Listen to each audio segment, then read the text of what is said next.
L'intens trànsit de les ciutats origina més del 50% dels gasos contaminants de l'aire que respirem. La Unió Europea sosté que Barcelona necessita un 30% menys de cotxes. Apostar per la bicicleta com un mitjà de transport habitual seria una solució pràctica i econòmica tant pel govern com pels ciutadans. Així s'ha fet a altres ciutats europees, mentre que a Barcelona la bicicleta només l'utilitzen un 3% dels ciutadans. La bicicleta no només ajudarà a reduir la contaminació, sinó també a enfortir la salut general de la gent. O sigui, aquest exercici quotidià que pot fer una persona en bicicleta, aquests 30 minuts diaris, té uns beneficis impressionants en mantenir un bon nivell de salut, en tenir uns bons hàbits, també.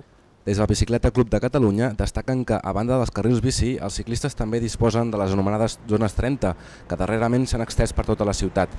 La velocitat limitada d'aquests carrers permet una bona convivència entre cotxes, motos, bicicletes i peatons. Pedalejar per Barcelona, doncs, no sembla tan difícil. Ideal per moure's en bicicleta. Primer perquè és un urbanisme compacte, per tant són distàncies curtes, els pendents no són tal com semblen, o sigui, només un 20% de la ciutat, la part més alta, és més difícil anar en bicicleta, però pensant en tot l'Eixample, tot el districte de Sant Martí, Ciutat Vella. Malgrat que el robatori és un dels principals temors als ciclistes, la majoria destaca els avantatges de desplaçar-se per la ciutat en bicicleta. Distancias cortas, sí, está bien. Sí, más económico. No gasta nada. Voy a casa, voy a comer, voy a comprar pan. Aquí a la Gran Via de Barcelona la densitat del trànsit ocupa fins a 8 carrils de circulació. És un dels principals focus de contaminació de la ciutat.